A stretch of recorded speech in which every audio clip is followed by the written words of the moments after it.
The horrific, cold light that is a Groton candle takes all I can to imagine, all of which I do not wish to imagine.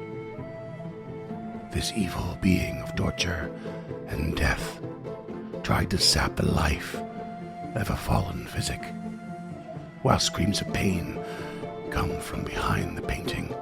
Volok made a timely escape through. The fight became frantic, desperate. As the heroes battled the wisp and tried to aid each other, Volok returned to press advantage. The candle is snuffed out by Gilda's blows, but Physic goes on the run as his blood leaks from his body and his mind is seared by phantom pain.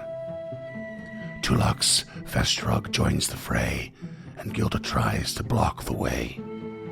But the swarm of leeches Volok has become proves too versatile, his mind too cunning.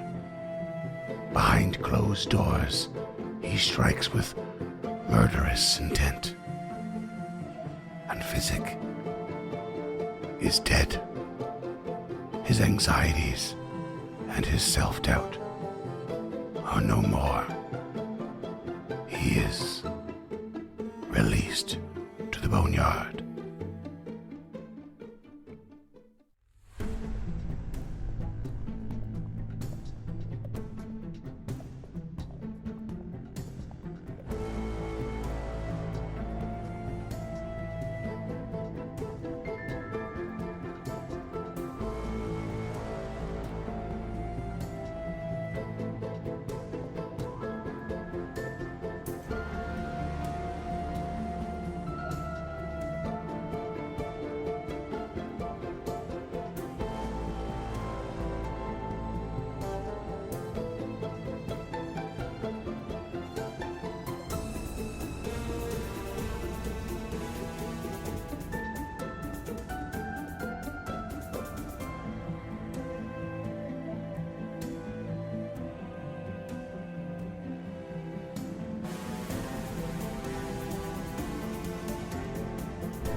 So we've got a couple topics we kind of go to, but one of them always comes to mind, and it's related to music again. We've talked about music a couple times in various capacities, and I got to thinking about how music is so universal, but also like just divides everyone so much. Like it's hard to explain why you do or don't like something. You can kind of break it down, but then someone just be like, "Well, no, you're wrong." But those are the reasons I do like it. And I always think about how some of my musical taste is like definitely popular amongst a great many people, but some of it's not.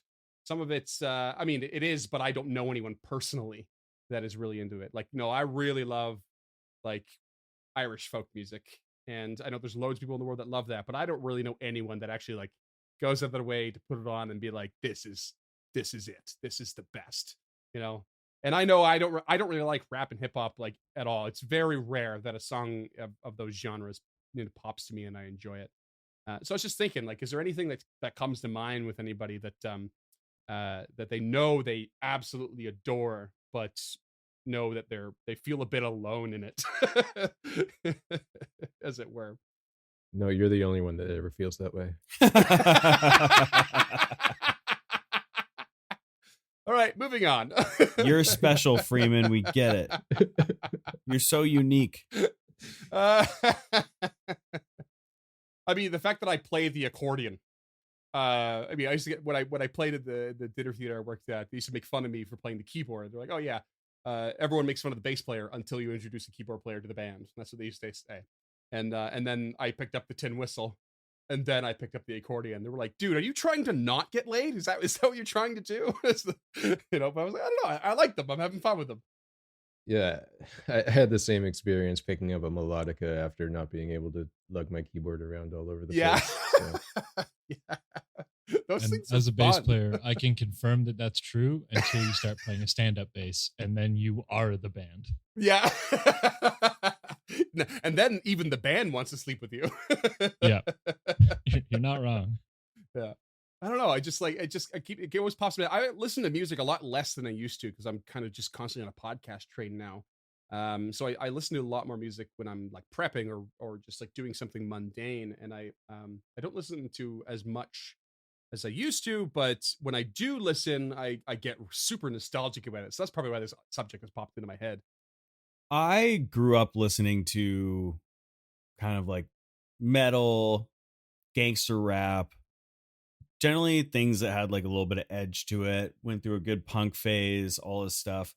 And I started broadening my horizons in my 20s and 30s, and but I never liked country.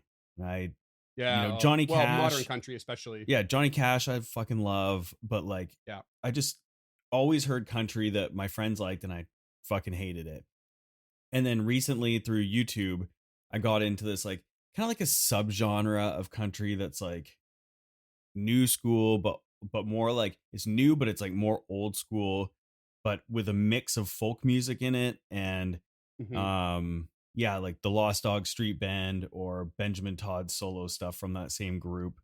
And Sierra Farrell. These are all kind of like these people that I've learned of, and it's because there's just a couple cool YouTube channels that feature these artists, small artists, and give them a platform, and then they've kind of blown up through it. So yeah, shout out to those artists and kind of weird small time country acts that I never thought I'd like, but fucking love.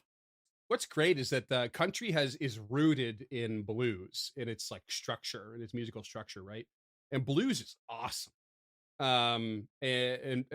Jazz is like not far off, but with a lot of like accidentals and like variations and moving away from and breaking rules and moving away from structure. But they just all have that same root in their like technical structure. And blues is amazing. Bluegrass totally underrated. And like there's definitely a resurgence of air quote country that's like more raw and emotional and built off blues and bluegrass combined and having a modern twist to them. And that shit I love. outlaw country. Punch Brothers. You listen to Punch Brothers? So good. The Abbott Brothers, awesome. Like that folk heart and soul country. None of this Keith Urban bullshit. Actually, Bullshit. I don't even know if he's a bad one. I couldn't name a song of his. I just assume he is. But I'm just No, I'm low for it. everybody knows that bro country kind of sound we're talking about. Yeah. And what's the one that Billy Ray Cyrus did with the fella Lil Nas? Lil Nas X, yeah. Yeah, Old Country Road. Old that Country Road, yeah. is a travesty. No, music. that song I fucking can't believe- slaps, dude. Yeah, that I song can't does slap believe pretty That good. anyone song likes slaps. that song. It is Honestly, so horrible, horribly boring and dull and awful. You're I so can't wrong, believe and the it. cultural implications of it were No, so I much know the deeper cultural than you implications know. are significant, but musically, it is complete utter garbage. It's a good song. I can't. It I got can't believe overplayed. anyone It got likes overplayed hard, and I don't like to listen to it now. But every once in a while, it'll pop up, and I'll just let it play through. It's a fucking good I wish song. I could say it got overplayed for me. I only just discovered it like 6 months ago, Oh, and jeez. I was like, "What the fuck is this? And why does everyone love it? Like, this is Oh absurd. my god, Freeman, you It's live absurdly bad. the under a rock. It's wild. I really do. the duality of Really man do. right here. I avoid radio at all costs. I've said it before. But anyway, Radio, TV, magazines, cultural influence. I avoid them all. advertising has no effect on If me. Paizo didn't put the track out, I don't want to hear it. I only listen to Will Savino's tracks, man. Only Will Savino, because we're licensed. Shout out Will Savino. Hot Shout out Will tracks. Savino. Hot Wicked. tracks. Wicked guy. Yeah. I know James likes anyway, weird shit. Yeah, I know he's a big ska head. Yeah. You Yeah, skanky I like pickle. everything. So like even the like early 2000s pop country that you guys are talking about, I'm here for. Like I love Sugarland, Toby, Tim McGraw, Keith Urban. I could kind of take or leave, but like Billy Ray Cyrus, some of his early stuff, like I Want My Mullet Back or Don't break Old my Town heart. Road, My heart. Brooks and Dunn. I'm here for. Like I quite enjoyed that stuff, but I about also Alan go the Jackson? other way too. Like Illmatic by Nas might be the single greatest album ever written. So fucking good. New It's York up State there. of Mind is probably one of the best top 5 hip hop songs of all times. Yeah, so like there's a lot of accessible hip hop that I really enjoy. Like there's I know there's a whole rabbit hole of like crunk rap and stuff like that I haven't gone down. Like it's just not it hasn't presented itself to me as an option. Music I've always found I need a guide for, like somebody to hold my hand and take me down that rabbit A hole. mentor, if you will. Yeah, Oh, God. yeah. So like, growing up, I was a big metal head. I was a ska kid. I was a punk kid. Like, I really like that stuff, and I quite like new metal too. Like the genre of metal that everybody seems to hate on. But I quite enjoy Static X and Oh, like I loved Static X Mudvayne when I was and, a Love kid. and that Mudvayne.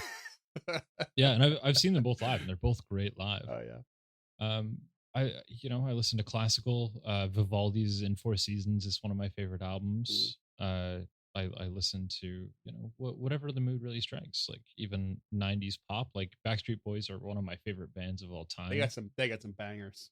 Yeah, You're not wrong. NSYNC, the Spice Yeah. Girls, they rock. O-Town kicks Yeah. some serious ass even Because though they they're all a got these label band. professional songwriters to write these fucking hits for The them. Swedes. Yeah. They all went to the Swedes and got bangers. I watched a cool documentary about it. James, I think the first time we met, you were sitting at my bar and we were discussing new metal and Static X. Yeah, I think so. Awesome. That would have been right. I want to say that's right around the time we lost Wayne Static, but I don't know for sure. Mm. But it's I'll listen to anything. Like there's very I don't think there's a single genre that I'm just not into. If the mood strikes me, I'm here for it. Speaking of losing someone,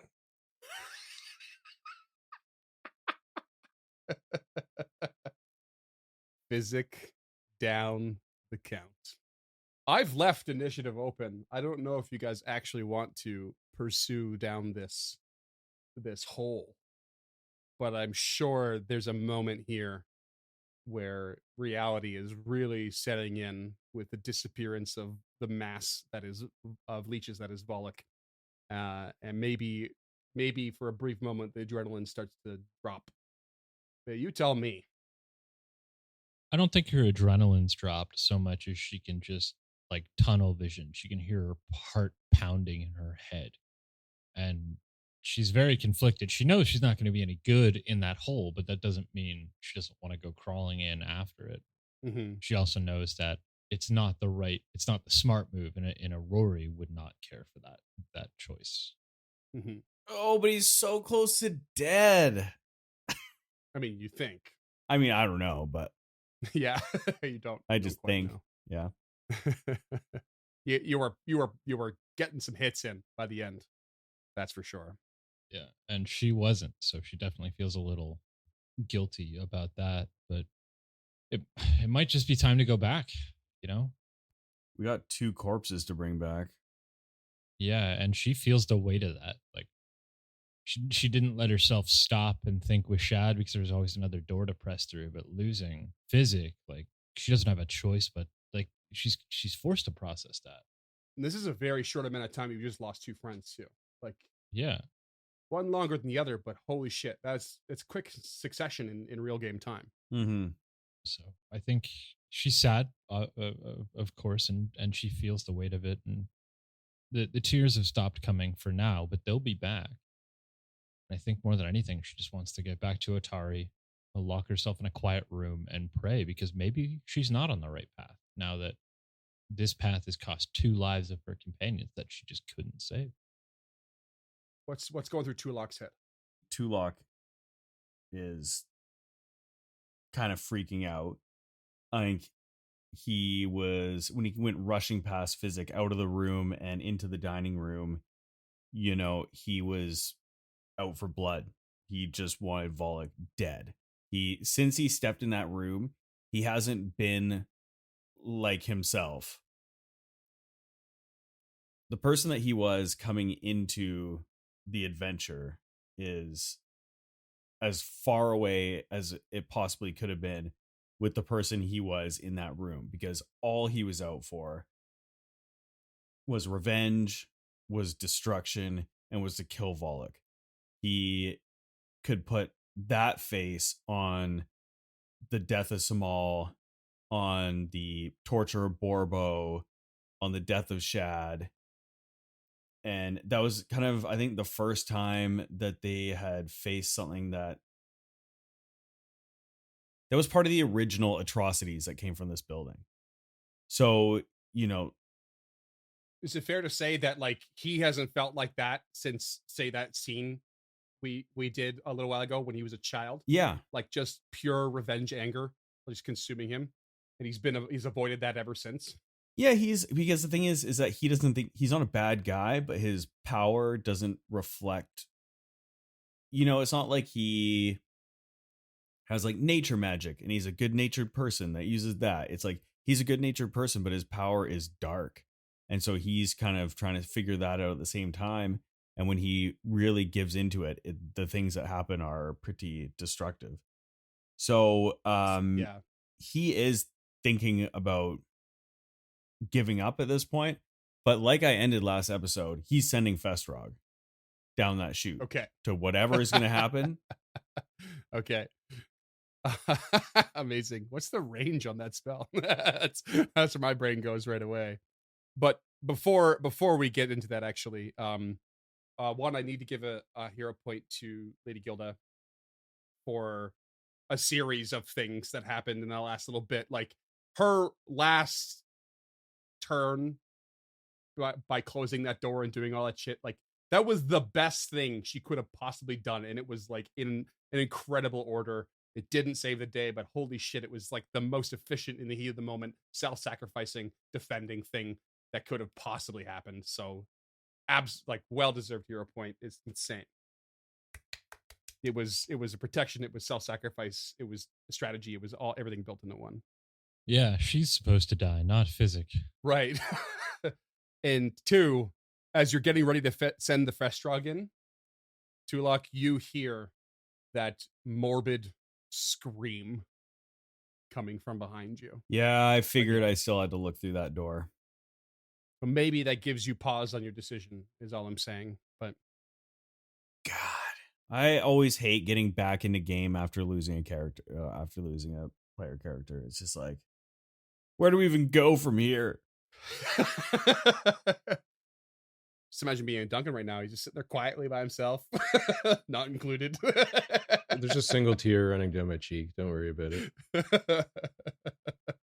So Tulok turns, sees Physic, and just slides down from standing onto his knees, and his chest is just filling with air and exhaling just in rapid succession, almost hyperventilating. Festrog goes down the fucking tube, and he's looking at Physic, and he just is shaking his head. No, I can't believe he's gone. I can't believe he's gone. And he's just staring at this shredded corpse in front of him. It must be nice being able to fill your lungs with air and then exhale.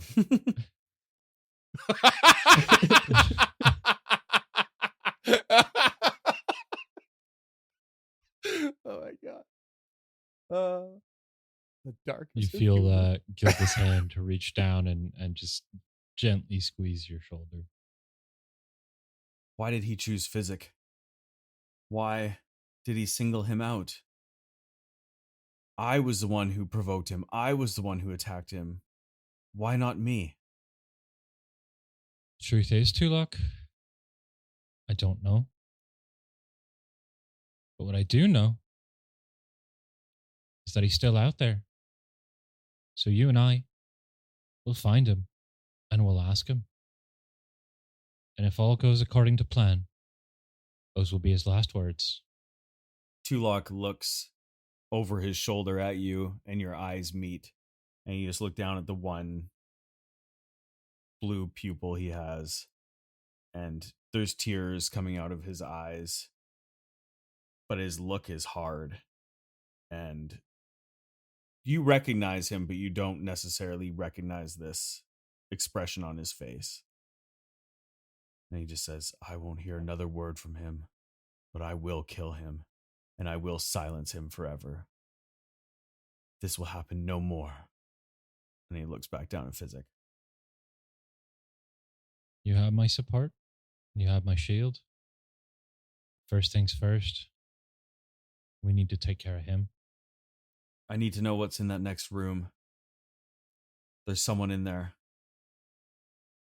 He could have been torturing someone for their life force. We don't know what necromantic magic this is. It's out of my grasp, but we need to know who's behind there. And he rises to his feet. She looks at Physic and she looks up to you, and I think she knows there's no dissuading you from this, so she's just going to silently follow you. You step back into this lounge area where Volok was reading, and you see a smattering of things across his desk, including a strange-looking lantern. But Tulok, I'm sure your eyes are quite fixed on the painting. Yeah. The room is eerily well kept, considering everything you've seen. Maybe punctuates the sort of elevated and dangerous position of the foe you just fought. You grab a hold of that painting and you pull it open, and it leads to a tiny little 5-foot space with another door on the other side. And you can hear quieter screams and whimpering coming through. Tulok will look for traps on the ground in front of him. And you do not detect anything. And he moves into the next door and will open it. You crack the door and you see the walls of a circular chamber that are smooth and gray. It's a good 30 by 30 feet. A flickering, nauseating ribbon of pale blue light churns in the center of the room. Where the light touches the ceiling, the stone bubbles as if it were infected flesh. And below, the light bathes a screaming, thrashing dwarf bound onto a metal table, his body covered in blisters.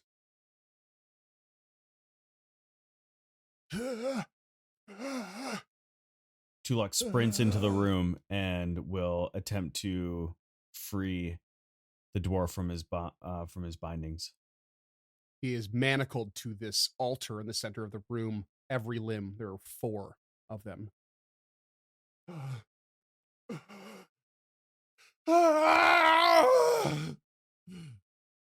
He's constantly being torn apart and healed. You can see the blisters and lesions break open and then reseal. Tulok shouts over his shoulder, Gilda, look for a key! Search for a key! And he will run back out to Physic's body, and he will go for the thieves' tools that he knows that Physic has tucked away on him. Okay. You see Gilda just frantically scouring through this desk. Gilda, you find a whole bunch of notes, a bunch of scrolls, and this one very strange-looking lantern with a glowing blue light inside. But you find no evidence of a key. And like sifting through all of these papers, probably quite haphazardly, brushing them aside because they are not the priority. You start to like pat down the sides of the desk, opening drawers. You become more and more desperate, but you're holding on to that adrenaline rush and that focus somehow. And you find a hidden chamber on one of the legs of the desk that holds a key inside. Oh shit. Here Tulok, there's a key here. And she like throws it to you as you're running past with Physics Thieves tools. Tulok grabs the key and just hurls himself into the room and to the table and will attempt to use the key on the locks. And it starts to unlock them, starts to break away each manacle.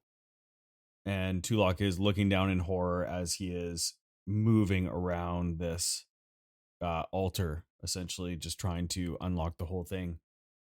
And at first your hands are probably just like shaking, you're barely getting the key into the hole, and you crack the first one and you have a struggle with the second one, but by the time you get to the third one, you're just like in, turn out, in, turn out, and you grab this dwarf and just haul him off the altar, and he falls into a slump on the floor, gasping for breath, barely conscious.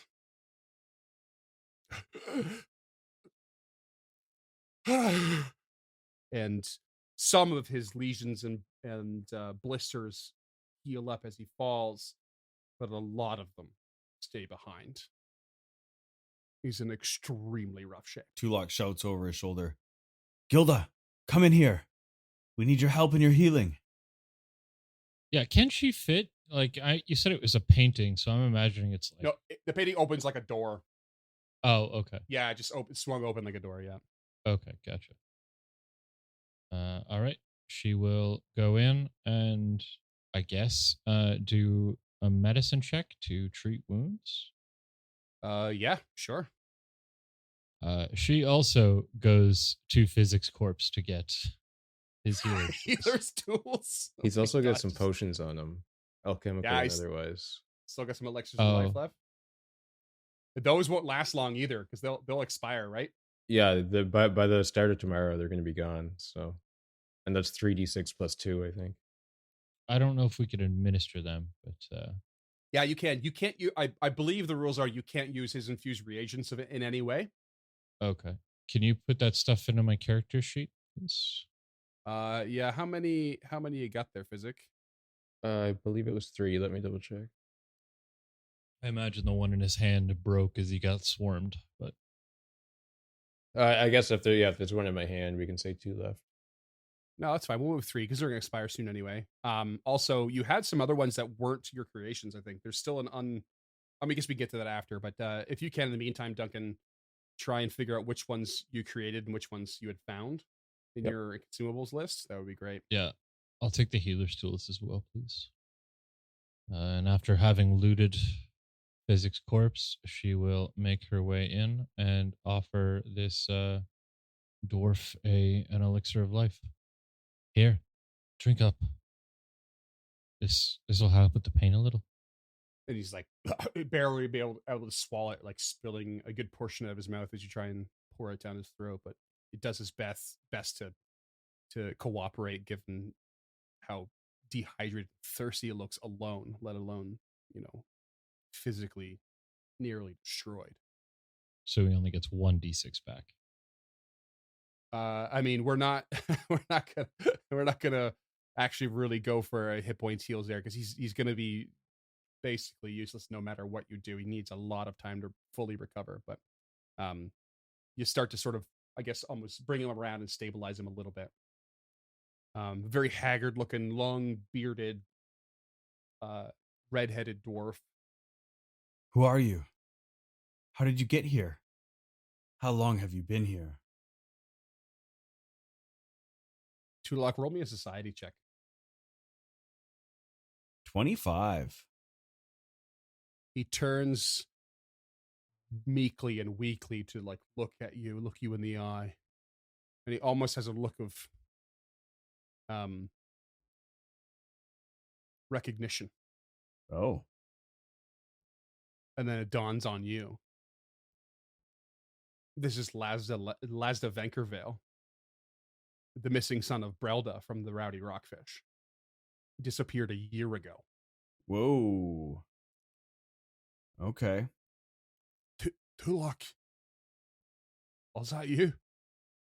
I'm sorry, I didn't even recognize you. It's me, Lasta. How did you come to be here? I don't quite remember it at the moment. I'm sorry. It's all very hazy. It's okay, save your strength. There's a blue light. There is always blue light. Come. We'll take you home. Back to your family. We'll leave this place now. We have another friend, too, actually, who weren't as lucky, but we'll bring them back as well. Oh, thank you. He gingerly turns his head towards Gilda. Thank you. I don't know what might have come of me. Do you think you can walk on your own? No. Not on me own. Tulok helps him up and motions to Lady Gilda. Perhaps you can go grab Physic. And he tosses an arm around this man.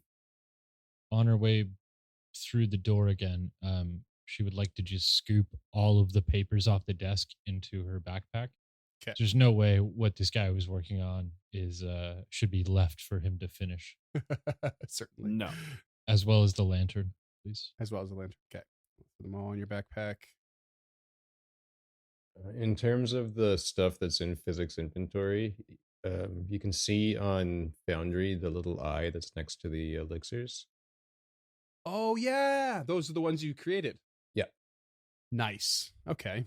Yeah, so what I've got right now is there's really not much here. A skeptic's elixir, an unusual purple liquid.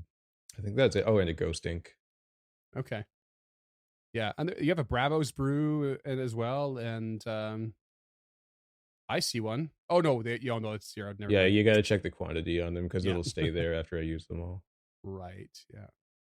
Okay. I'm just going to delete what's zeroed out there for now. And Yeah, he's not going to be making any new ones anytime soon. Oh, Jesus Christ. Unless one of those wisps get him and then... maybe we'll put him to use in the boneyard. All right. So Gilda, you're going to scoop up a Physic and Yeah, she'll carry him out like a baby. given you can't see through the Festrog's eyes, you just sent it down the tunnel, but you just basically lost Yeah. So down the chute. You just lost sight of him and walked away. yeah, basically send him down there. I don't know what happened after that. You can play that out in your own mind. I like to imagine you were like, you just walked away, continually sustaining until the 1 minute is up of the spell, just like hoping, saying, find it and attack, find it and attack, find it. And it's you like, don't know. either it got killed or the time ran out and his pupil would come back. And then, yeah, and either he went down there, maybe killed Volok. That's number one. Maybe Volok killed it. Or maybe they're in some weird, like, buddy cop show now. Bollock of the Festrog. Gilda will also toss you one of the elixirs of life there too, Luck, because I'm sure you're not doing great. You guys just do a cheers. I actually, like, barely took any damage, but I'll drink it because they're going to go to waste. Yeah, I'm gonna do the same, just because you never know what we're going to attract on our way out of here. You could pour just a little bit out, you know. Oh, yeah. And just pour You some out for Physic.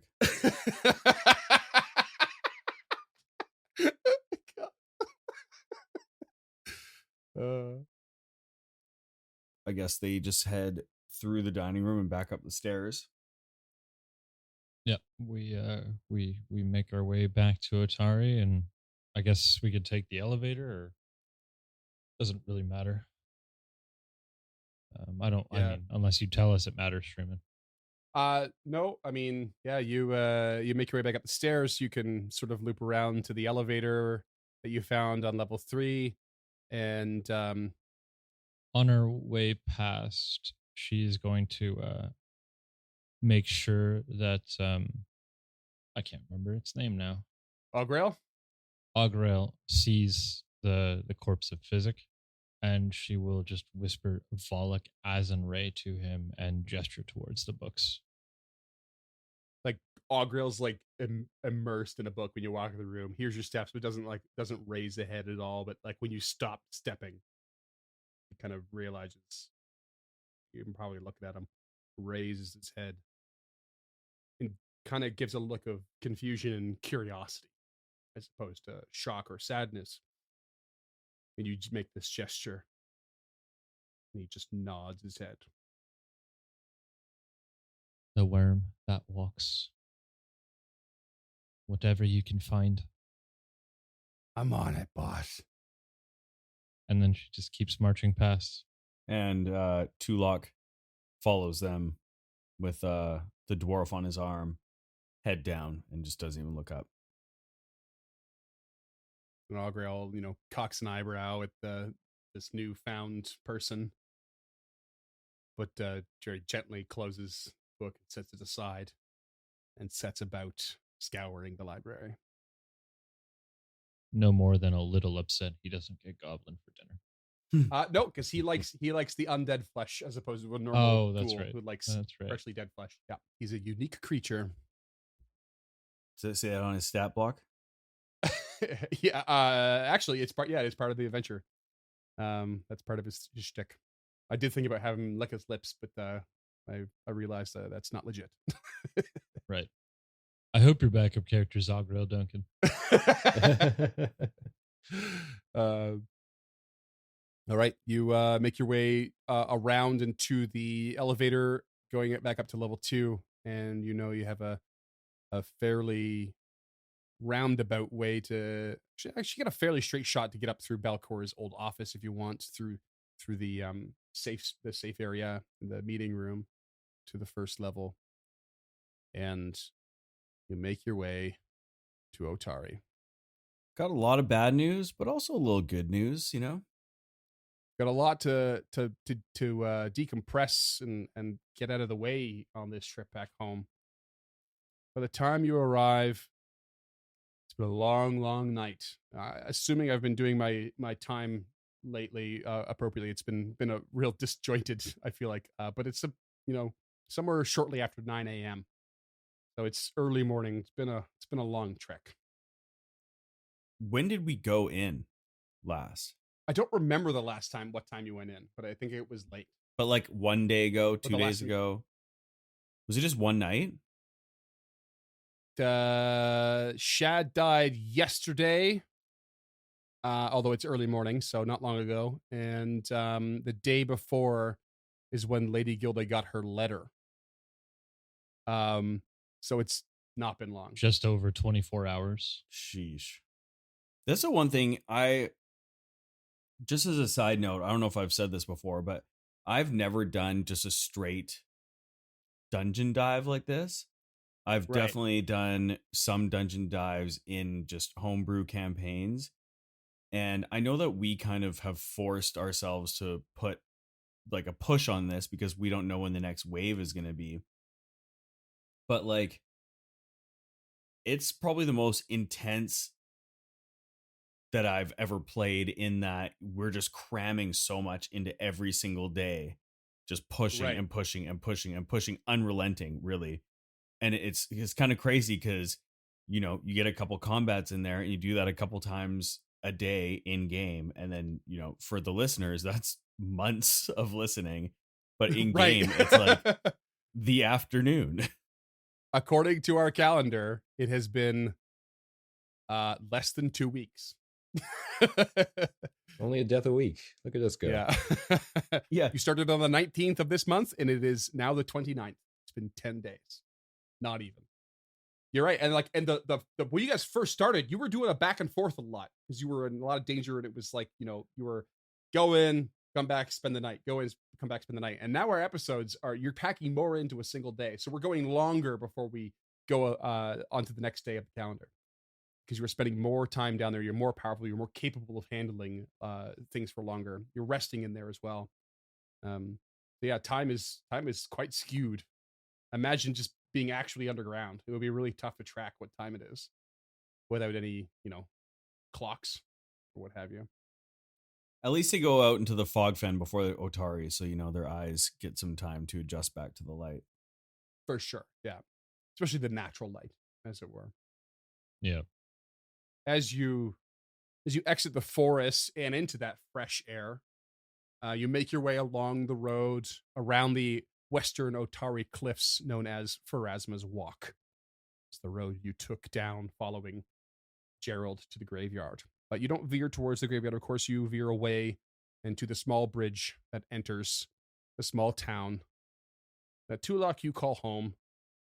Lazda certainly does Physic once did. You cross above the Osprey River and onto the comfortable, well-kept cobblestones of Miller's Road. But even before you make the turn onto the main street, the Rose Guard Road, you catch the bustling of a small crowd just outside of Galentine Deliveries. A few laborers busy themselves with loading a wagon stopped on the side of the road, while a group of couriers and onlookers, including a couple local guards and some errant crates, have formed a wide circle around Carmen Rajani.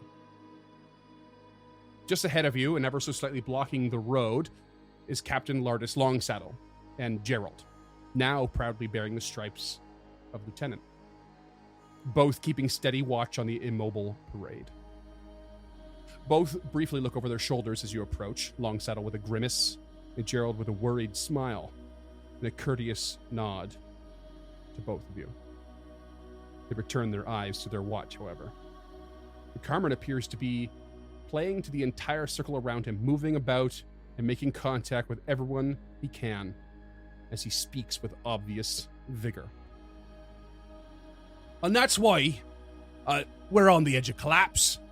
Not because we're weak, not because we can't handle the sudden strength of an unknown tide, but because our current leader offers only lies by omission, unspoken truths, unspoken secrets, lurking behind these vague truths.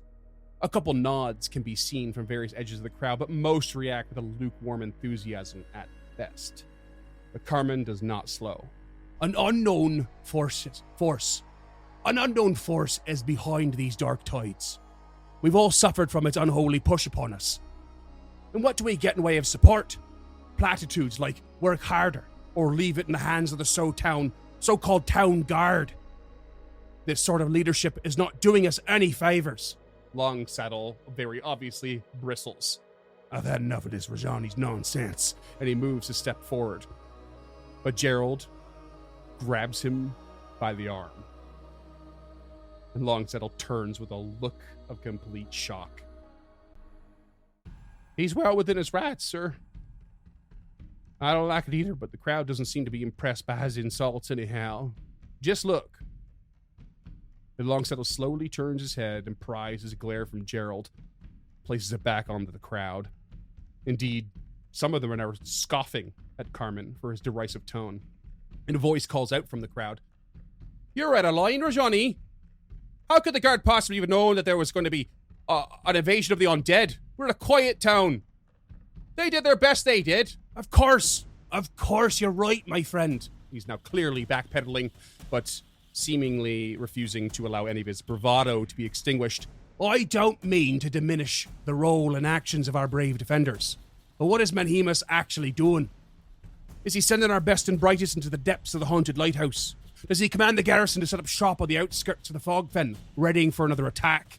Does he even send word to Absalom or Diabel for support, or put up offers for hiring muscle or investigators? No. Instead, he sends a team built of a fortune teller from Absalom, a known conspirer of the Osprey Club, and a wandering paladin that serves who knows what kind of god. Hey, those are the heroes of Otari. How dare you? No, you mistake me, friend. You mistake me. Allow me to finish. I don't question the intentions of these heroes, merely the task they've been set upon. The trust that has been put in them at the risk of all of our well-being. A new voice rings out from the crowd. I did hear that they were investigating for the attack. Vinci was the one that sent them, she did. Now careful there, my friend, careful lest you be misunderstood as me. There should be no talk that can lead them to them being a guilty party. They did their part to earn their titles as heroes. But what I'm trying to say is that so did many of our own citizens of our beloved town. We all stood by our charges as best we could. This is what should be recognized. Trust ought to be placed into the strength of our own, not just these few. Transparency should be offered to us all, and we get none. And what about transparency regarding all the business you're doing, Rajani? You're making out like an Osprey member yet, with all the commissions from the mayor's put upon you and your smithy. What's your real agenda here? True, my friend. My business continues to do well, but my concern is that I do not experience shortage of work either way. What of the metalwork needed for the mill and the farms along the granary road? Or bits and pieces required by Tammany's fishery? Menhemus decrees I place those needs on the cooler side of me furnace. I'm instead to make swords, but for whom, I ask? The guard is well stocked. Are we to arm labourers and townsfolk, or gods forbid, children of Otori? Menhemus spends coin at my smithy, but saves coin by avoiding the larger costs of hiring the professionals we need. Commissions better spent elsewhere, I say. To those whose trade these worries encompass. Carmen places a hand on the shoulder of a young apprentice courier on beat at these final sentences. And silence grips the crowd. Moods are changing. Allegiances shifting. And Rajani strikes. I am one of you. The Rajanis have always been thus. Never have we had our chance to ply our capabilities beyond our immediate trade in the smithy. It's common knowledge I've run for candidate for mayor and never been taken seriously. Well, now I don't wait for election time. Because the time for action and change does not wait for the calendar to flip pages or the clock to strike the correct predetermined hour. He hoists the youth up onto a tall stack of idle crates so that they tower above himself.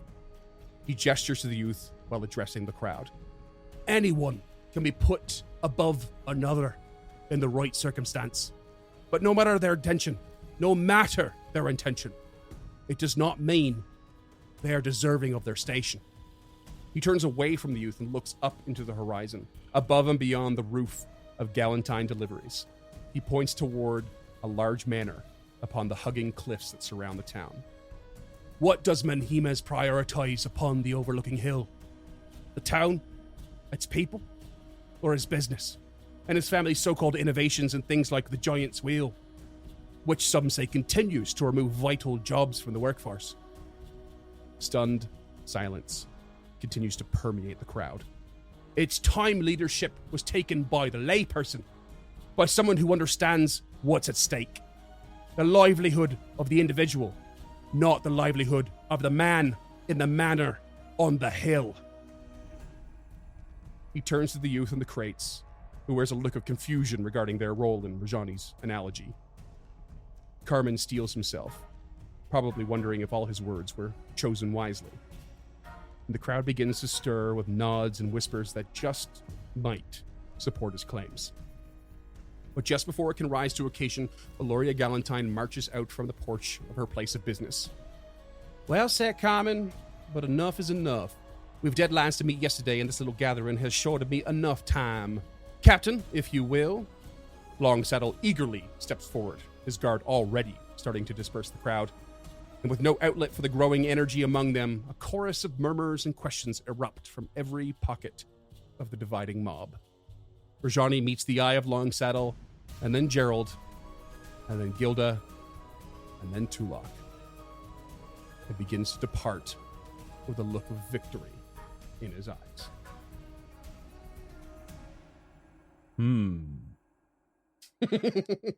See that coming, did you? Political intrigue. Yeah, I didn't expect a Bolshevik revolution mid-dungeon dive. Seems our troubles are not only away, but they stem from your home as well there too, look. This is true. He seems to be taking advantage of this situation. I don't know how I appreciate it because the mayor has been kind to us, has helped us along the way. We shall have to keep an eye on this. The town needs to be together at this point. Separated, divided, it could fall quite easily. I'm worried at what's going on here. A divided front will not stand against a singular enemy. It's Tactics 101 there. I think for today, our best bet is off to the Dawnflower. See Vandy about preparations. You're correct. We have much to deal with on our own. It is the Dawnflower Library that we go to for funerary rites, right? Yeah, I would imagine so. They're the ones that certainly maintain the graveyard. So yeah, a lot of the acolytes there make a sort of daily pilgrimage to the graveyard, often to maintain it. They do the whole loop around instead of taking the pathway up the cliff. On the way, though, Tulok obviously still has Lazda under his arm, so he'd like to go to the Rowdy Rockfish first. Okay. I think Gilda will leave you to that and just head to the Dawnflower. Yeah. But on her way by, she casts a long glance at Lardis, like we should discuss this. Yeah, and Lardis just gives you like a stone cold look. Yeah. It's like looking at a stone wall. Like nothing back, but she wants to have words with him about this. Yeah, as you pass along, everyone's like sort of dispersing the crowd, all the guards and stuff. You might get that look from alongside all, but Gerald, you know, you haven't put Pisic in the bag, so you're carrying him, and Gerald, like, you know, walks up. He's like, "Lady Gilda, is he is Master Physic?" Pharasma has claimed another soldier. Yes, he's gone. And after Rajani's saying what you're doing down there is useless, or that you're the wrong persons for the job. He's got some nerve. He does. Rajani's heart's in the right place. He knew my father. But this, now, it's not the right time. Right. Well, you go down and see to Bandy Banderdash there, and you be sure to let the garrison know when the funeral's scheduled. I shall. And if you're able to bend his ear at all, let Lardis know that I'd like to speak with him about this particular incident. I don't have any insight, but I might have a solution. I'll do my best. Thanks, Lady Gilda. Thank you, Lieutenant. A little bit of pride seeps through his sad face. Yeah. At this point, she's got to celebrate all the little victories, and that seems like, from what she's heard of Gerald's exploits, well deserved. Right. Yeah, and he gives you a as best a soldiery stance and nod as he can, although it's still a little awkward. And Tulok, you continue on your way down to the Rowdy Rockfish. Yes, but on the way, as Tulok is walking with Lazda down Ilvashti Street, which is, I believe, where Blades for Glades is Carmen there in the smithy? He doesn't appear to be, no. His apprentices are hard at work, but you don't catch him. He certainly went down this way. Yeah, he glances in to see if he can see them, and as he can't, he just continues. So you loop around a couple streets to do this and make your way to the Rowdy Rockfish.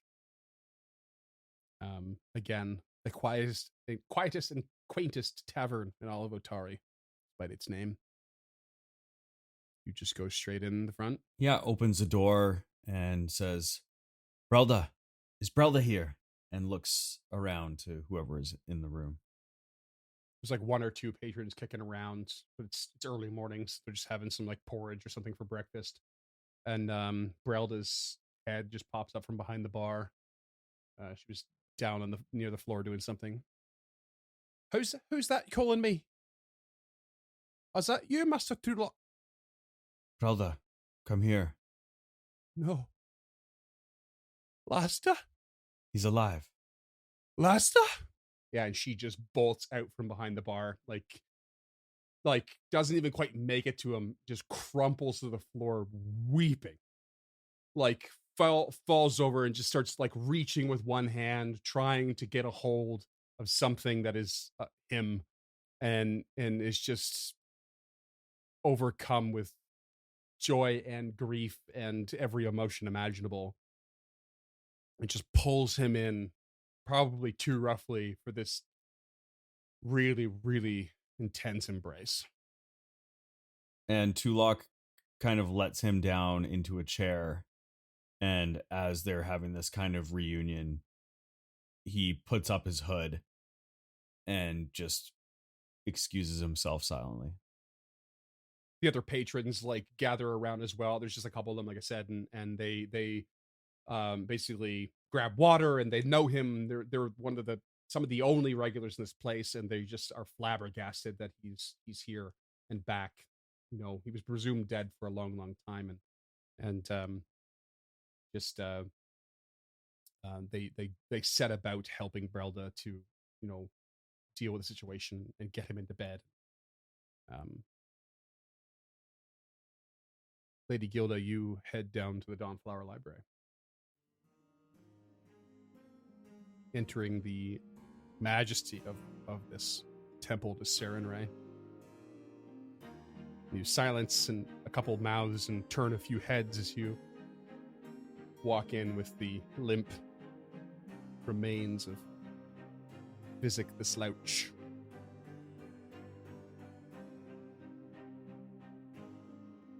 A couple whispers happen, and it's not too long before Vandy comes rushing out from an alcove somewhere nearby. Lady Gilda. Say it isn't so. I shall say nothing then. This is a temple to Sarenrae, but we have our nooks for many gods. And Pharasma is welcome among them, of course. May she see him to his proper path in the afterlife. If she doesn't see him there, he'll find his way his own damn self. I'm sure he'll find a way to subvert the metaphysical world of the River of Souls. Those crazy little creations of his. I'll come quickly. Follow me and we will prepare him. And we will repair him. She leads you to a little alcove that is now most private. Begins to go through the process of gentle repose and do her best to restore the physical appearance after so many biting lacerations from all the leeches. And as this is going on, you know, they're hard at work and focused on physic, that they hadn't noticed that Tulak had just slid in the back of the room silently, hood still up, leaning against the wall. And just dumps his bag out on the floor. Oh god. Who's got Shad this section? Is that Duncan? He's got Shad? I've got Shad, and I'm picturing... No, never mind. Do I want to say this? It's just going to ruin the moment. Go ahead. Because I haven't already. Ace Ventura, when nature calls, when he comes out of the back of the rhino, fake rhino. I was thinking about when you knocked out the Monopoly man. He was like, "Do not pass go. Do not collect $200." Yeah. He's got him on his shoulders, like. Like took the decorum right out of the room, didn't we? All right. That movie, by the way, does not hold up on a social level whatsoever. Neither of them do. It's bad. No. All right. Do you actually bring Shad to the acolytes here, or Vandy, or do you hold off? No, he was just going to witness what's going on here. Takes a couple hours for this to pass, and you still have the rest of the day ahead of you. Although I'm sure you're exhausted, you have things to do before you rest. I'm sure. I want to retract that. He is going to obviously give them the body to, because you know what? I was thinking about just taking him back to Yin Yasmara, but like, no, he came down with us and he was a hero just as much. You know, he was down there fighting and saving our skin. So no, he does. But as we joke, but I don't want to make it like he's not just going to upturn the bag of holding on the floor. Like there's going to be some sort of reverence He there. ducks into an alley and gently pulls shot out.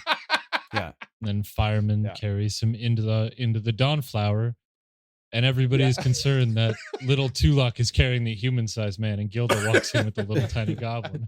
I mean, there can be no easy way to get a body out of a bag of holding without a dull thud.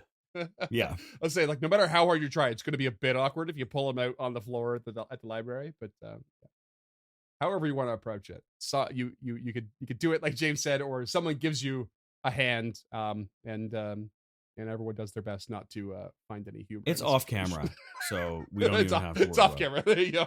It was done in a reverent way off camera. But all of his rings are missing. Don't cheapen this, you son of a bitch. They'll I mean, he's already gentle reposed Yeah. from you, but they'll renew that and clean up any wounds and stuff like that, and make him go to work, making him more presentable for a funeral.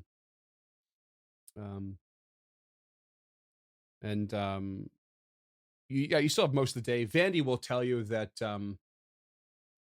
they'll need time. They'll certainly need time to make arrangements, and given the current situation, Menhim has basically required that that there be some notice and preparation for any gatherings into the graveyard. In fact, there's a lot of debate whether or not they should be burying any new dead in the graveyard right now. So Vandy assures you that the body of both of these individuals will remain here and kept preserved until they can sort something out. But it might be days before they can. I think Gilda watches the preparation. She spends until they're done and they're settled. She just stands at a distance and watches them dress and mend Physic and Shad to the best of their abilities. It's only after the last Alkalite walks away that she takes her leave. And same with Tulok, who's just kind of silently he's not up with Gilda. He's definitely in a corner, not looking, but there. Gilda like collects him on her way out. And like I said, it doesn't take too long. A couple hours of work. It's reasonably short thanks to the powers of magic. At 11:30 a.m. now. What do you guys want to? What other business do you have to take care of in your exhausted states? I mean, Gilda has plenty of business to take care of, and it's all rolling around in her head. But I don't think she wants to deal with any of it today. I think she wants to take a mental health day. They get outside in the fresh air, like the late morning air, the dawnflower or the Otari hits them, and she can smell the breeze rolling in over the ocean. And she's cramped, she was carrying Physic and fighting all morning, and she stretches her arms wide and casts her face up to the sun. Let's get fucking drunk. I think that sounds very good right now. I could use a mental vacation. We also should go talk to Yin Yasmara. We owe her that. Perhaps we have a drink at the Crook's Nook while we break the bad news. You're absolutely right. Yin Yasmara deserves the same kindness that we would give any family that Physic had. Let's get a couple of bottles while we're there and just go to the pier. Just you and I. Somewhere quiet, somewhere peaceful. And try and make each other laugh for a little bit. I don't know if that's ever been my strong suit, Gilda, but I suppose I'll try. A smile. It feels like it's been so long since I've had one. It's been a long couple of days, friend. And Physic deserves mourning, but he deserves more than that. He deserves celebration. He saved my life a handful of times, and yours, if not more. And he tried his best, and we I may not believe it right now, but I know it in my heart of hearts that we tried our best. So it can't all be tears for him because he lived a life worth smiling about. It's true. You speak words of truth. I mean, if we can't laugh at the way he rolled, what can we laugh at? That's the spirit. Here, I was going to make you roll a performance check for your jokes. Gotcha. And everyone's nose bleeds just a bit. Yeah. So they make their way to Crooksnook to give Ynyasmera the news. She's not only lost Shad, but Physic as well. I feel like she had a crush on Physic, low key. Yeah, You'll that never know. crossbow wasn't cheap. Yeah, and all like the little notes, like Right. the little. Yeah, she stuck into your house and left you love notes, and there's not a restraining order, so something was going on there. Sugar mama. Yeah, for real. Physic was a brat. And nothing quite spoils a nice emotional scene quite like the soundtrack to the Crooksnook. And Ynyasmera's voice. What you talking about? Oh boy. Oh god. Oh, hello. Tone it back. Tone it back. It's a little bit different. It's a little bit different every time. Yeah, it's going a little haywire today. Let's lighten the mood, I guess. Oh, my friends. Sorry. Well, let's back up a bit. Let's get a little carried away here. You walk into the Crooksnook, and it is the usual banter. There's a few people drinking, lots of smell of delicious seafood, but you turn a few heads, certainly, as you step in. One companion, nay, two companions, short of the usual now. It's not long before you can do a quick handshake with the bartender and get yourself into yet another secret room within the Crooksnook. And Ynyasmera is sitting on yet another makeshift throne-like chair. The lady and the master, what brings you to me? Where is my chef and your little goblin friend? You know, my back alley surgeon. We come with sad tidings, Ynyasmera, for both of our companions. Both? It seems sending Shad with you was a good thing. Sounds very dangerous down there. It was. And your decision to send him, we couldn't thank you enough. He has saved our lives on many occasions in such a short period of time, but we unfortunately cannot return the favor, for we had to bring him back here in a state of gentle repose. And he is now at the Dawnflower Library, his soul in the graveyard. Truth be told, I would have preferred you brought him to me, but I appreciate the sentiment. It's almost like putting him into the same elevated position as you heroes of Otar. He was a hero of Otari. He lived as one, and he gave his life as one, and he'll be remembered as one. Another sentiment I appreciate, if not share. I understand, but at the end of the day, if we can all just do one good deed to make up for all the bad ones, well, we can do all the bad we want. And, Shad, he did his fair share. I am glad he died well. I'm sure he is too. But ultimately, we're all a bit like Bad. What do you mean we're all a bit like Bad?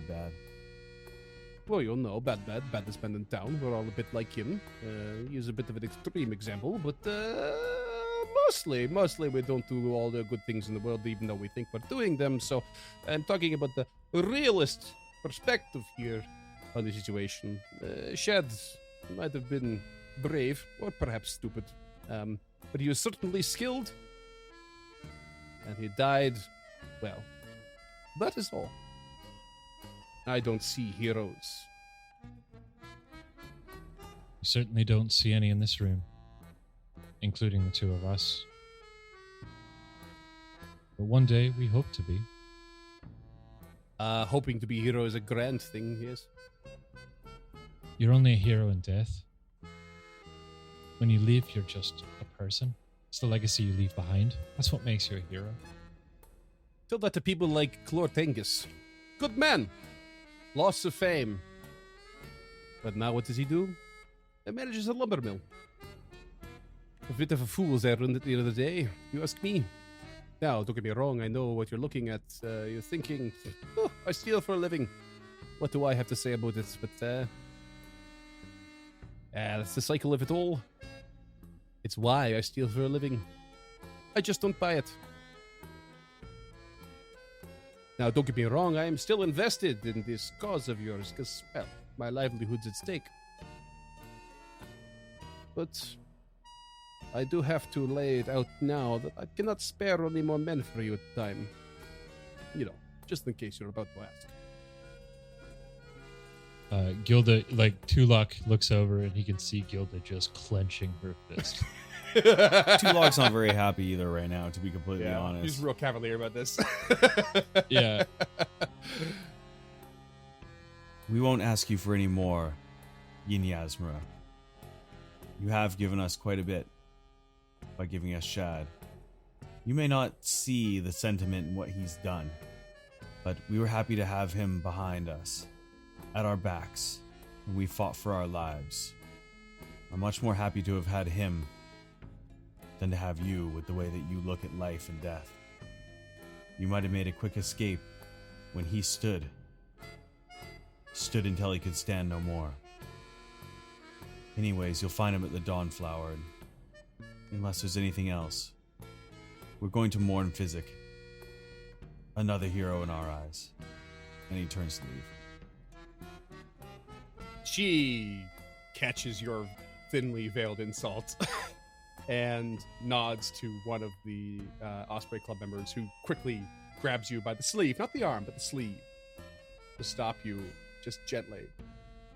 And perhaps you look over your shoulder. Tulok turns, and his hand is radiating a purple magic, and the look on his face is fierce. Yeah, I think that's when Gilda will step in and catch that other hand that you've lifted. And just give you a look like, not here, not now. She cocks an eyebrow and has an amused smile on her face. Gives a nod to her lackey, who lets go. And she just says, "Do not think I won't stand when the time comes.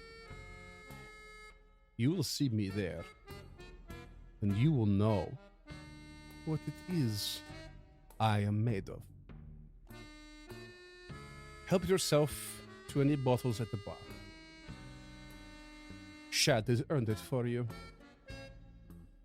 Tulok pulls his hand from the sleeve and walks out. Gilda nods. She knows that this is a dangerous woman. She doesn't agree with her, but she also understands that you don't always have to agree with your ally when your causes align. And it seems, for now, Yasmin is an ally, even if she is cavalier. But on her way out, Gilda will buy the most expensive bottle that she can find of hard brown liquor, and she insists on paying for it because it's the absolute least she can do to give Shad's life value in this establishment. Okay. And the bartender is like does his best to turn you down, but you just slap a whole bunch of gold onto the bar and walk out with the bottle. And you head to the pier, essentially. We actually also technically have 4 bottles of wine of reasonable value. Oh yeah, Mid-shelf That's wine. right. Forgot about that. Great vintage. There's like no-name brand wine. I was reading up about the reasonable value vineyard, and they make a good wine. Great Terre Noir. Yeah. You head to the pier and have yourselves a night. What, or a day, actually? Yeah, I think it's a day. It's getting I day think they drunk. have themselves a day. They're just like Gilda's sitting on the pier, like reminiscing about physic, and they're telling stories and trying to make each other laugh. And Tulok's not a big drinker, so he's just kind of sipping. But I think that he kind of is trying to loosen up after the situation with Yin Yasmara. I mean, like going back to what Freeman mentioned either this session or last session about that feeling he had when he was a kid, when he was cornered. I think in the beginning of this episode, it's like he doesn't want to lose control. He wants to be in control. He has left Absalom to try to harness his powers and be in control. But his anger there really put him in a bad place. So he's reminiscing with Lady Gilda about physic. He's having a good time, but in the back of his mind, he is feeling a little ashamed at what happened, and he's having a couple drinks, a couple cocktails. Couple cocktails stirred with your finger. You probably see a lot of the fishermen along the pier during the day, boats coming and going. Word gets around quickly. Get a lot of nods, a lot of pats on the back, a lot of condolences. But everyone sort of leaves you to it with an understanding. You spend the whole day. Time do you bed down? Pretty early, I think. Yeah, I mean, it's been pretty wild. Drinking like that in the sun, and then the days that we've had, it would, Yeah. I think probably around sunset, Gilda heads back to the fishery and just falls into her bed.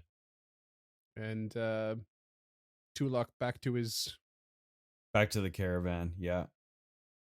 and perhaps despite everything, you probably sleep like logs, but there's probably a sense of restlessness, I would say, amongst the both of you, causing you to rise fairly early. Yeah, for sure. All right. Well, Tulok is wanting to go see Morlabint. He's got some books he wants to sell him. Oh, big thing is Tulok wants to look at this pattern that they found in the gauntlet, which they believe they need to make with the bag of holding we've discussed before. Right. Oh, it's been a very long time. Yeah, since you found listeners, that. if you don't remember this, that's cool because I didn't either. I had to look back in my notes.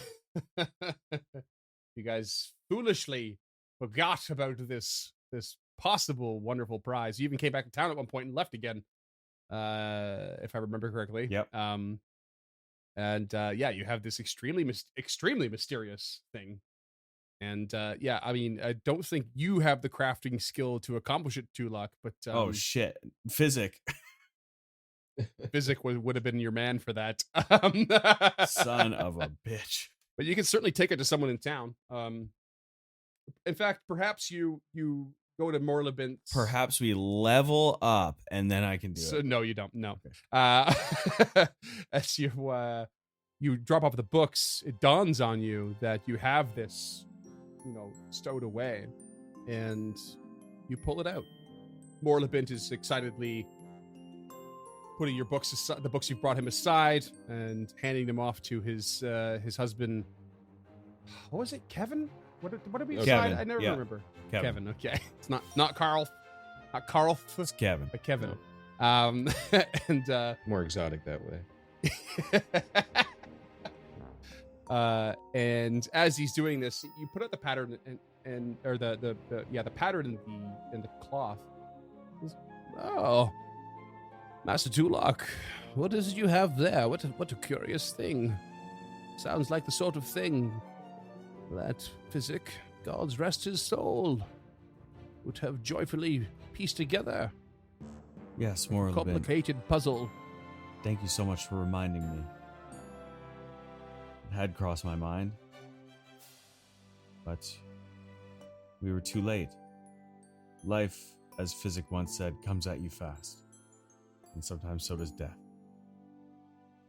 Now I need someone else who can help me decipher this.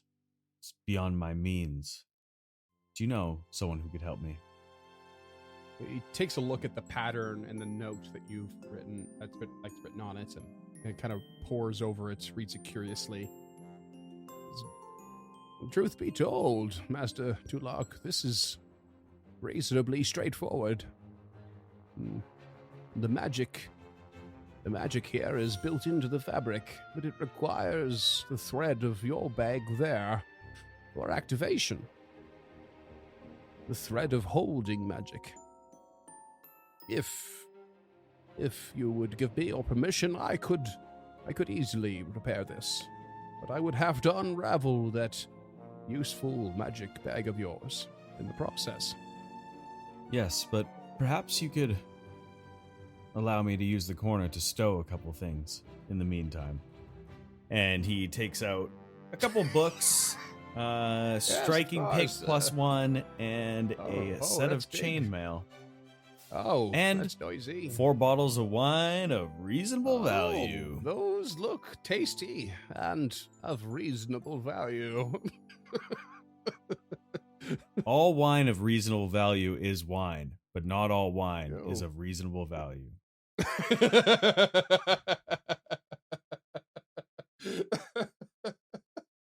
Oh God, just me? No? Yeah, bartenders. Loved it.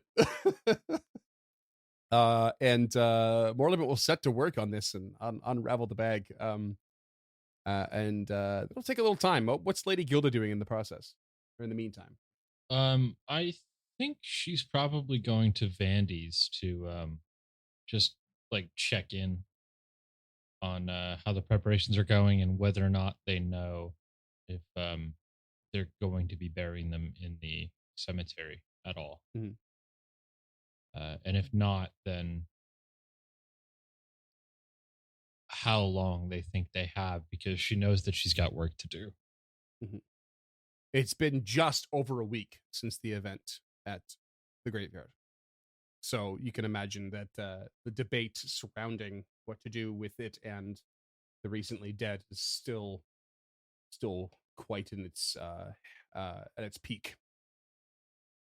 And Vandy just solemnly says that she has no answer for you unless you want to push forward to do a burial that's much farther outside of town. Okay. She will thank Vandy for her work, and she'll pass on the outside of town burial because Physic was a denizen of Otari. He deserves to be buried in Otari. So after that, I think she's going to head to the garrison and try and find Lardis. Okay. She's also going to remove the half plate from her footlocker that she's been holding on to until her strength went up at the last level up, and put that on. And she's going to stow the... Wait. You're going to be harder to hit?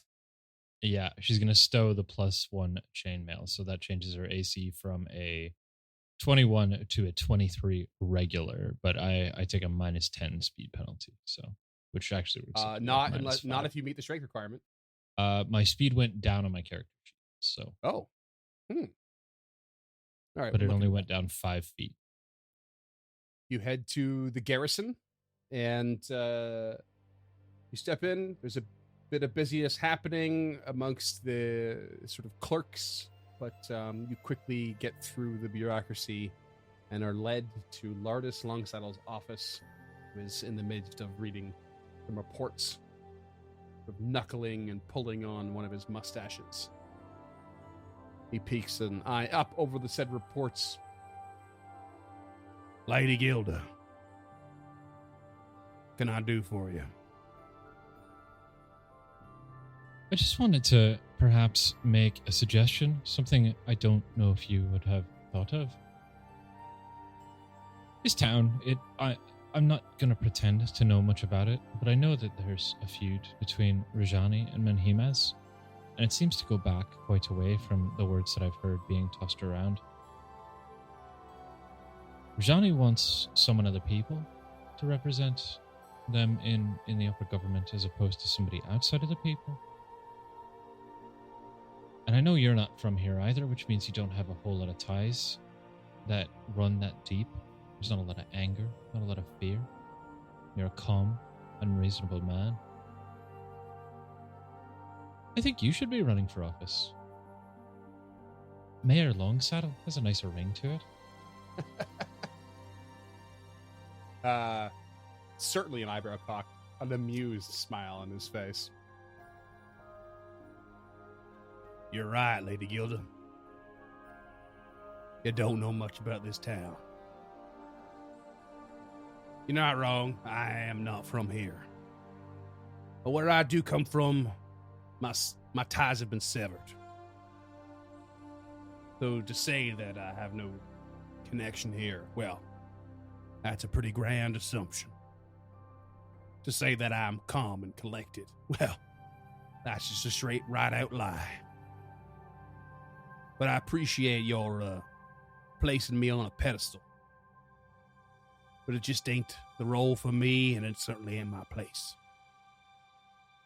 The rivalry of the Rajani clan versus the Manhemus clan runs deep. There is no doubt about that. And even I have to admit that Rajani has made a couple of reasonable claims, although they are misguided, as far as I'm concerned.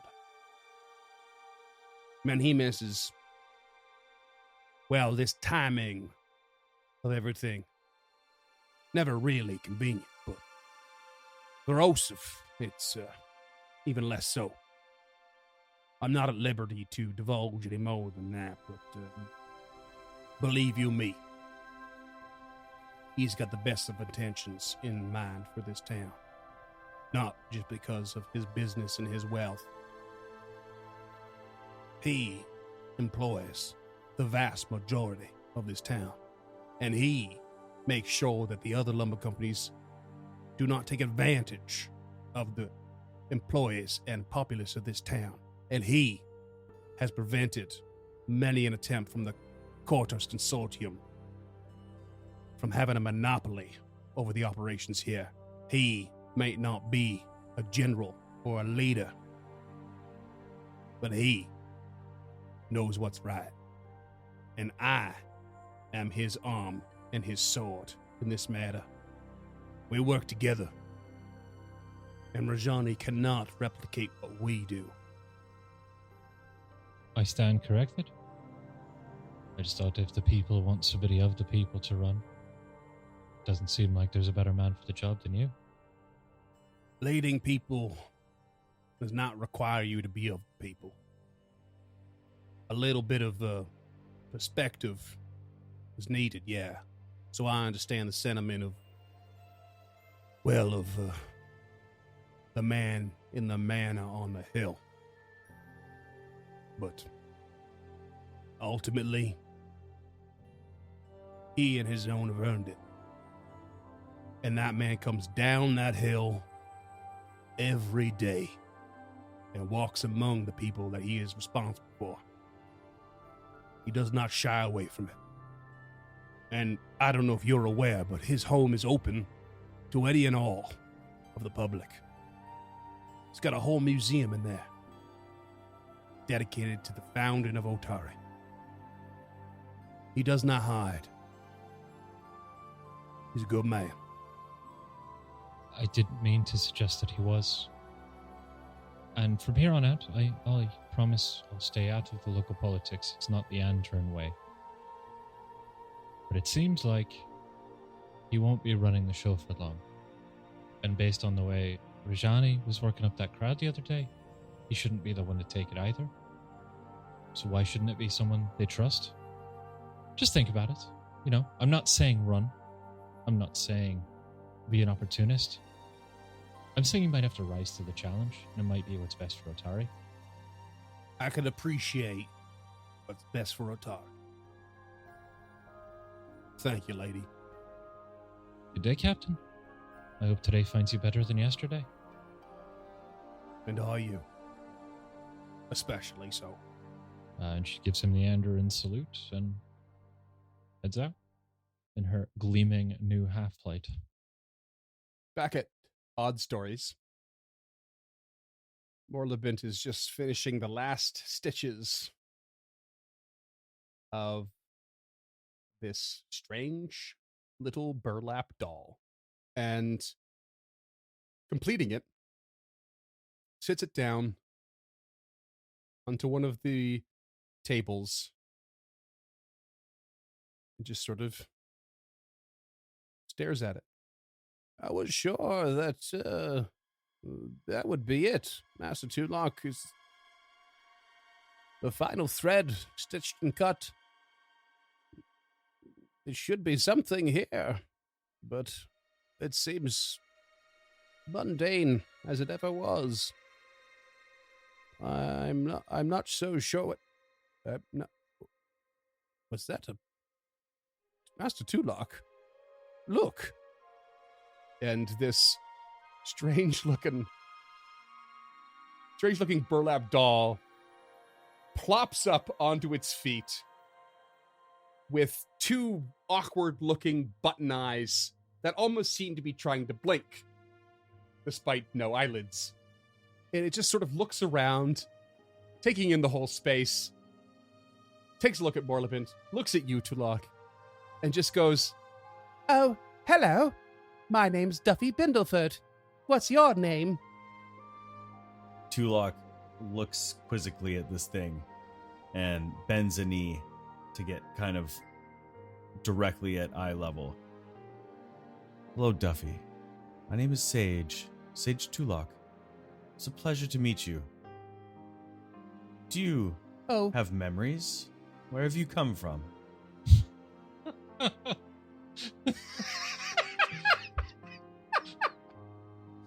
Oh, God. That was earlier. I was trying to laugh and you were like, "You said words." You said words of the truth. Yeah, I stumbled over that one. I'm not smart and don't talk like this. I love it. I have plenty of memories, but they are distant at the moment. Are you a friend of Miss Caldrian? She is my greatest friend. Is she here? Where are we? We're in the town of Otari. Do you know this place? I've never heard of it. Have you heard of anyone named Otari? Not at all. Strange name, but I like it. Indeed. Well, I have not seen this woman that you speak of. Perhaps we'll keep an eye out for her. Really? Jarell Caldrian. She's the loveliest. We always walked through the hallways of the library, reading books together, repairing them. Yes. Did she make new friends before you went away? There was always friends around. Some of them became quite dark by the end. At one point, things went dim for me. I'm not sure why. But I knew Mistress Caldrian, what she would come back. Has she come back? I'm sorry, but I don't think she has. Oh. Where has she gone?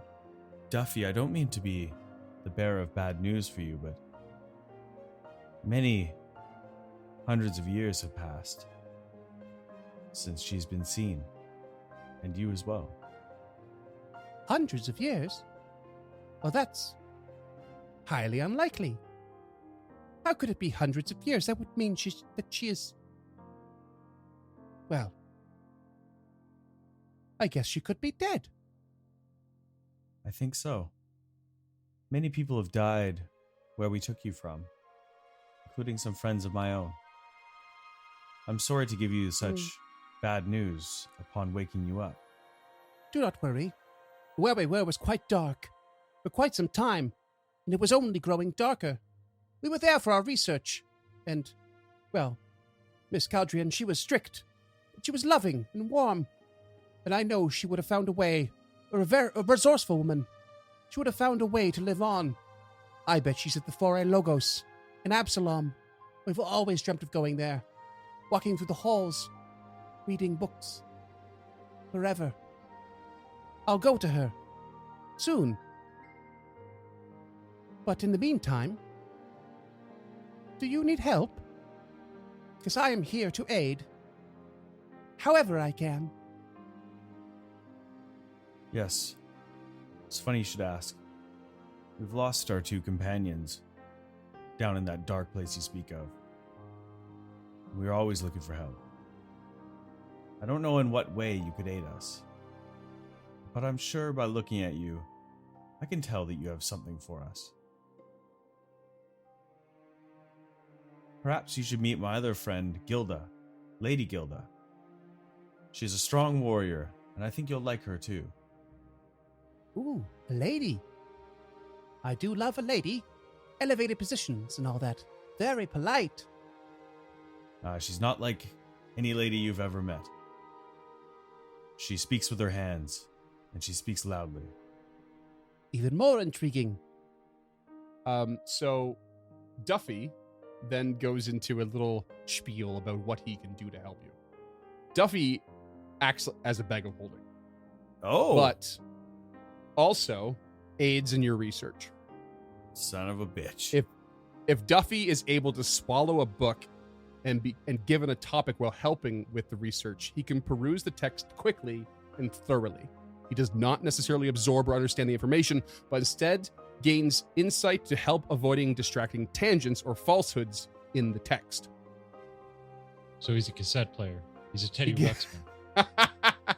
He gives you a +2 item bonus to research checks, and in addition, if Duffy is aiding in this way, you can never have a critical failure on your research check.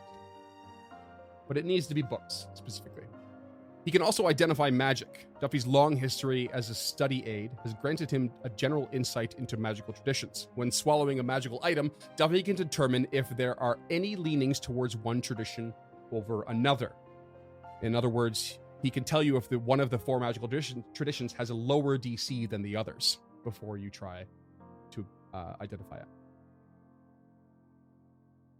And this is an NPC that is collaborated on by our first major patron, Head Reaver.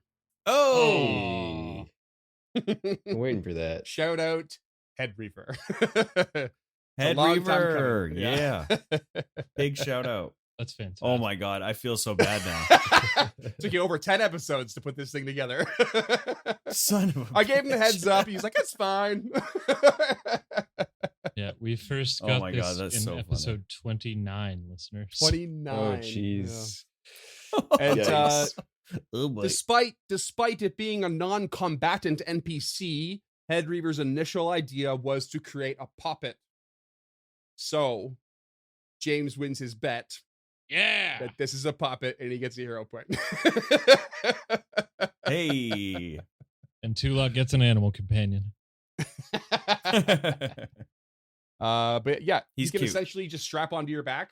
He replaces your bag of holding, so you don't lose out, and has these extra little things added to the mix. It's the first of your NPCs I've liked, so that's good. Just gonna start shoving bottles of wine in his mouth immediately. This little creature comes back to life, immediately learns his best friend is dead, and then immediately gets filled up with junk. Yeah. Head Reaver also approved of the voice that I did. He loved it. Excellent. Oh, hello. Yeah, and then also like I didn't really know how to play that because Tulok did meet her, Mhm. right? Yep. She was dead, the ghost. Yep. But You played the ignorance is bliss card. Yeah. For better or for worse. I didn't necessarily want to. I mean, I told him that she was dead, Mhm. but I didn't want to be like, oh, also she was a ghost, and Yep. she was kind You of alluded rude. to it, and he just went into straight denial. Your boy Tulok here is the one who put her down. I made her go bye bye. You mayhaps could have spoken. So I guess we regroup at Rin's then and let her know what's been happening, because it's been a while since we've talked to her. Yeah, where do you think we'll find Duncan's backup character? I have been trying to find that for the last 50 minutes. Poor Duncan's just sitting there yawning. It's late at night for him. Having a that's laugh, alright. chiming in. It's the way she blows sometimes, Dunk. Sorry, bud. That's fine. As long as we don't go super long on this. Super longer. Super Yeah. longer. Yeah, we're already super long. long. You head to Ridden's Wonders and are greeted for the first time in a long time by the peculiar shape of this this structure, standing stones and canvas that sits overhead, maintains a look towards the stars in the sky. Rin is nowhere to be seen as you approach. There are some lights inside, familiar smell of tea. And as you gently approach, perhaps knocking on the stone-painted wood, you pull a curtain aside. See her sitting at a table in the center, meditating. And her head lifts with her pupilless eyes, staring almost through you. In a big breath in, as her head jerks towards the sky and towards the stars, and she begins to hyperventilate.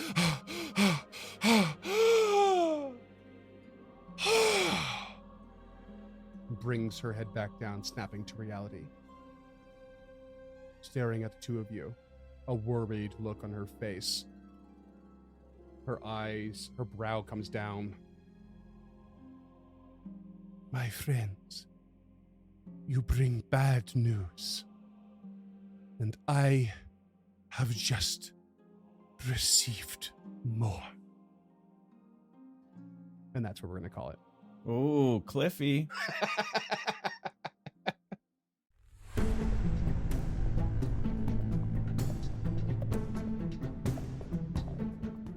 Stemming the Tide is an actual play podcast of the Adventure Path Abomination Vaults and is produced by the Uncharted North Network. Stemming the Tide uses trademarks and/or copyrights owned by Paizo Inc., used under Paizo's community use policy. We are expressly prohibited from charging you to use or access this content. Stemming the Tide is not published, endorsed, or specifically approved by Paizo. For more information about Paizo Inc. and Paizo products, visit paizo.com. Music is composed by Will Savino and artwork by Greyhood. Stemming the Tide is recorded remotely using Foundry Virtual Tabletop. If you wish to connect with us or support this project and projects to come, we can be found at unchartednorth.ca, patreon.com/unchartednorth, and on all major social media platforms. Links to all credits can be found in the episode description and our website. Thanks for tuning in.